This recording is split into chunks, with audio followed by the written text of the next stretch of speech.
मनुष्य जीवन में बार बार नहीं मिलता। मैं आपको कथा सुनना पहले कह चुका, मैं आपको कथा सुनाने के लिए, आपने बड़ी भारी कथा सुनी। अब देखिए ये मानस है क्या? एक दर्पण को सभी ने देखा, शीशे को सभी ने देखा, सभी शीशे के सामने खड़े होते हैं, होते कि नहीं होते हैं? शीशे को सभी देखते हैं, सभी देखते कि नहीं देखते? हाँ ना, तो तुम देखते कि नहीं देखते? माता बहन तो ज्यादा देखती है, माता बहन ज्यादा देखती है। वो जो हमारी बाहरी व्यवस्था बताता है, मेरे बाल कैसे हैं, मैंने टीका कैसा लगाया है, मैंने कपड़े कैसे पहने, मैं सुंदर लग रहा हूं कि नहीं लग रहा हूं, वो बाहरी व्यवस्था बताता है। हमारे बाहर शरीर की व्यवस्था का एक साधारण दर्पण हमारी बाहर की व्यवस्था बताता है, अंदर की व्यवस्था नहीं बता सकता। और मानस ऐसा है जो हमारी अंदर की व्यवस्था को बताता है। हमारे अंदर की व्यवस्था क्या है? हमारी अंदर की जो अस्त व्यस्त हमने व्यवस्था की है ना अपनी, उस व्यवस्था को सुधारना है ये मानस। समझ में आया? ये मानस क्या करता है? एक साधारण दर्पण जो है हमारे बाहर शरीर की व्यवस्था को बनाता है, परंतु जो मानस है ऐसा दर्पण है जो हमारे अंदर की व्यवस्था अस्त व्यस्त हुई है ना, इसको ठीक करता है।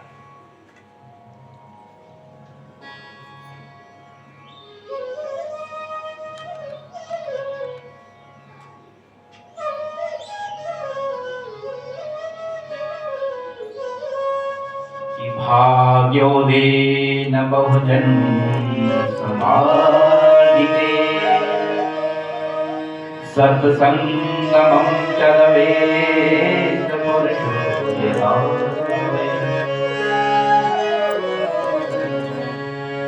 ये जो आप सत्संग में बैठे हैं ना, ये एक जन्म का नहीं है प्रताप, जो आप यहाँ बैठे सत्संग में, कि बहु जन्म, कि बहुत से जन्म का जब पुण्य जागृत होता है ना, सत्संग की प्राप्ति।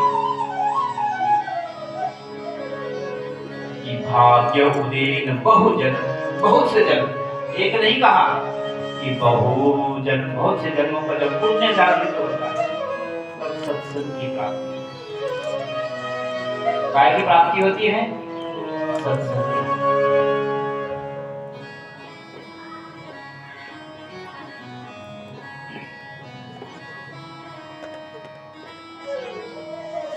मनुष्य की सबसे बड़ी भ्रांति क्या है? पता नहीं क्या है? कि मनुष्य सोचता ज्यादा है, चिंता ज्यादा करता है। क्या करता है? चिंता ज्यादा करता है, सोचता बहुत, चिंतन कम करता है। जो ज्यादा सोचेगा, विचारेगा, चिंता में फंसा रहेगा, वो चिंता नहीं कर पाएगा, प्रभु का नाम नहीं ले सकता। ज्यादा सोचता है,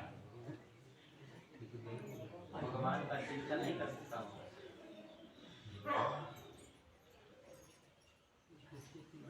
कैसे करता है?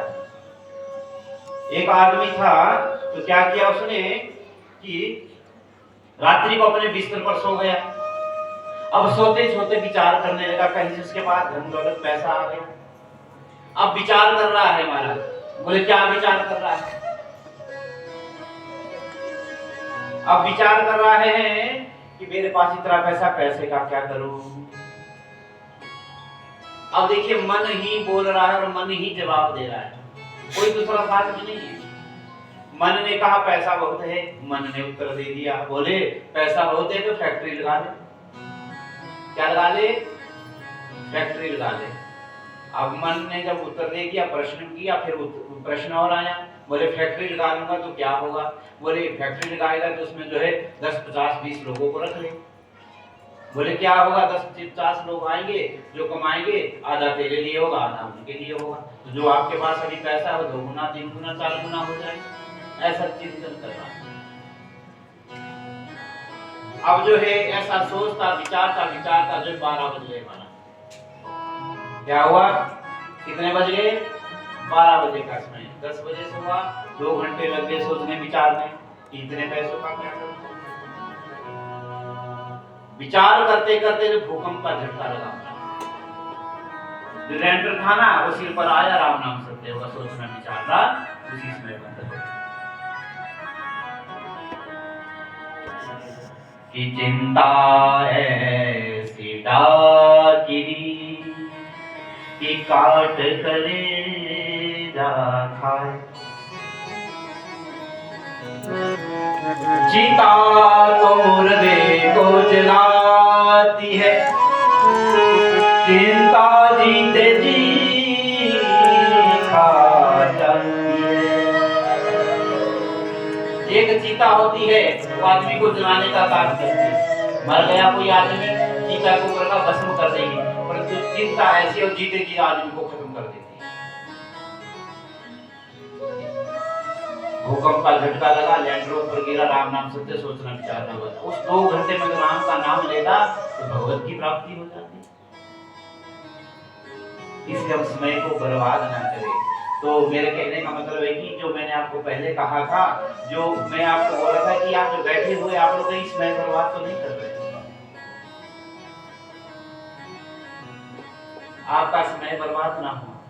कहा भी है बोले साधुओं का जो है क्षण और अन्न का कण बहुत महंगा,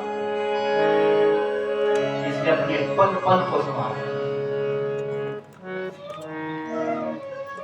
रामायण एक ऐसी,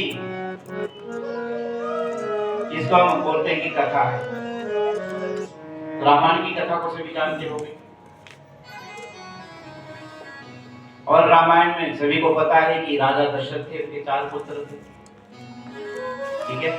उनका विवाह जो दिल की पुत्रियों से हुआ, उनके छोटे भाई की पुत्री से हुआ, चारों का विवाह हुआ। आए जब राज्य प्राप्ति होने के वनवास प्राप्त हो गया, वनवास के लिए गए, वहां सीता का हरण हुआ, रावण लेके गया, वानरों से भगवान ने मित्रता की, मित्रता करने के बाद लंका में गए, लंका में रावण कुंभकर्ण मेघनाथ आदि को जो है मारकर भगवान वापिस आए, राज्य स्थापित किया। इस कथा को सभी जानते हैं। तो ये 9 दिन की जो कथा है, कि किस लिए हम जो इसके लिए समय बर्बाद करें, इतना पैसा, इतने दिन, इतना समय क्यों बर्बाद करें? इतनी सी कथा है, सब जानते हैं इतनी कथा है, रामायण की कथा है, रामलीला सभी देखते हैं। और मैं एक बात आपसे कह दूं, ये कोई लीला नहीं, भगवान का जो है ये कोई साधारण मनुष्य की कथा नहीं है, साधारण व्यक्तित्व का जो है मानस नहीं है, ये मानस परम ब्रह्म है। ये क्या है? मानस परम ब्रह्म है। एक चलता फिरता मानस तुलसीदास का है, एक जो मानस मानसरोवर है। मानसरोवर में जाएंगे, शरीर की शुद्धता होगी, परंतु जो ये मानस नाम इसको दिया, इसकी उपमा जो है किसी ग्रंथ को नहीं कहा कि ग्रंथ है, इसकी उपमा जो है सरोवर से की गई। इसको उपमा दी, सरोवर की उपमा दी है। इसलिए मानस जो ऐसा सरोवर है, इसमें अगर डुबकी लगाएंगे तो अंदर की व्यवस्था बनेगी। बाहर की व्यवस्था को सुधारने के लिए नदियां है, नाले है, तीर्थ है, परंतु जो हमारे अंदर का मैल है, अंदर की जो हमारे अंदर धूल है, वो धूल निकालेगा मानस। एक रेलवे स्टेशन पर नव दंपति का जोड़ा है महाराज, वहां पर जो है एक वृद्ध बेचारा क्या किया, जब तक रेल आए तब तक क्या किया, मानस का गुटका निकाला और जो चौपाइयां पढ़ने लगे, सुंदरकांड का पाठ करने लगे। नए नए दूल्हा आए, उन्होंने कहा देख बूढ़ा कहां पर, यहाँ पर मानस का पाठ कर रहा है। अब देखिए महाराज, उस बूढ़े के साथ जो है वार्तालाप को, महाराज आप क्या कर रहे हो, आपको घर में नहीं मिलता समय, आप यहाँ बैठे जहां भी दिल बोले वहां पर करने लगे। बोले आपको क्या है, मैं कर रहा हूं। और उस बूढ़े ने कहा, उस नवयुवक को, दुल्हन को कहा, बोले हमारा मानस ऐसा ग्रंथ है कि इस ग्रंथ में ऐसा कोई प्रश्न नहीं जिसका उत्तर ना हो। मानस क्या है कि ऐसा कोई प्रश्न ही नहीं है जिसका उत्तर मानस में ना हो। मानस का एक एक पात्र, मानस की एक एक चौपाई, मानस का एक एक सोरठा, मानस का एक एक दोहा हमारे प्रश्नों का उत्तर है। बोले अच्छा, बोले हाँ, तब तक रेला।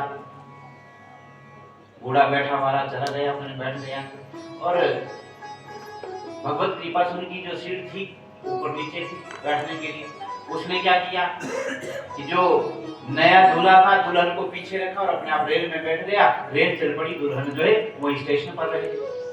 जब रेलगाड़ी कुछ दूर गई, जब दूर जाके कहने लगा कि कहाँ गई कहाँ गई कहाँ गई, और जो है उसमें एक डंडा जैसा था खींचने के लिए, रेल को रोक लिया। बोले क्या हुआ? घोड़े ने कहा बोले क्या हुआ? बोले मेरी पत्नी स्टेशन पर रह गई। बोले यही सिखाता है मानस। बोले क्या सिखाता है? जब भगवान श्री रामचंद्र जी नाव में बैठे, केवट की नाव में, तो माता सीता को पहले बिठाया, उसके बाद अपने आप बैठे। समझ में नहीं आया? पहले माता सीता को नाव में बिठाया, उसके बाद अपने आप केवट की नाव में भगवान बैठे।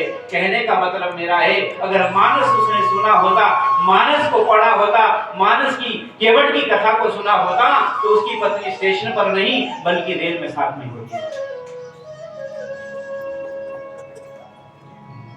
ये मानस सिखाता है।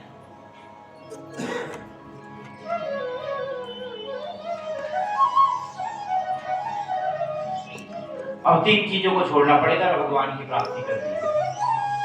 बोले 3 चीजें क्या है? अब भगवान मानस में जो कहते हैं, बोले क्या कहते हैं? यहाँ पर तुलसीदास जी अपने शब्दों में लिख रहे हैं। बोले 3 जो चीजें को छोड़ दो, मैं आपके सामने खड़ा हो जाऊं। पर 3 चीजों को मुझे नहीं छोड़ पाता। कि मन कर्म वचन छाड़ी चतुराई, मन कर्म चतुराई, भजत कृपा करे रघुराई, भजत कृपा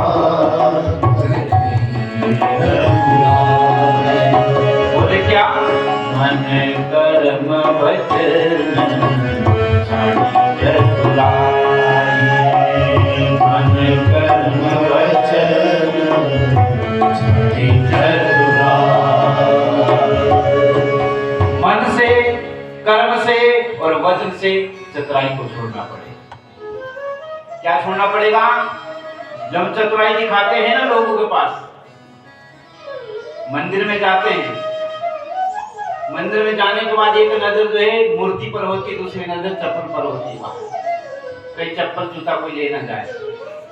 और भगवान भी सोचता है कि एक नजर मेरे को दे रहा है, तो चप्पल पर दे रहा है, तो बरसात को चप्पल बरसाते हैं। कि मन कर्म वचन छाड़ी चतुराई, कि भजत ही कृपा करेंगे रघुराई।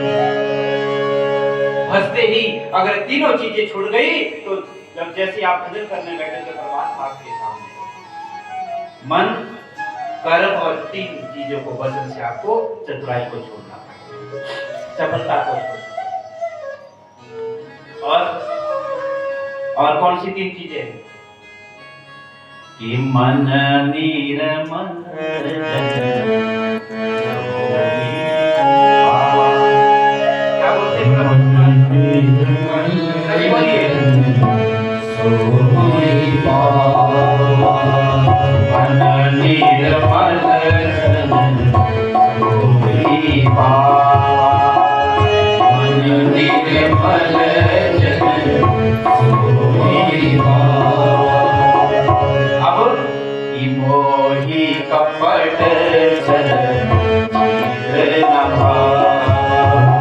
मोही कपट मोही कपट।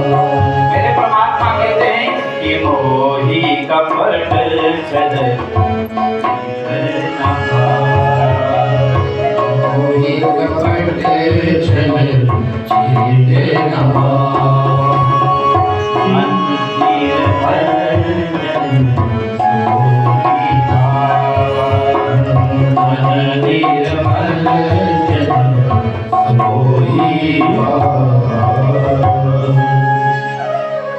क्या कह रहे हैं भगवान? कि मन निर्मल जन समोही पावा। कि मोहे तीन चीजें नहीं सुहाती, जिस दिन आपके अंदर से तीनों चीजें निकल जाएगी मैं तो सामने खड़ा हूं कि मोहे कपट छल और छिद्र नहीं भाता, इनको छोड़ के मेरे पास आना तो कथा साकार होगी महाराज।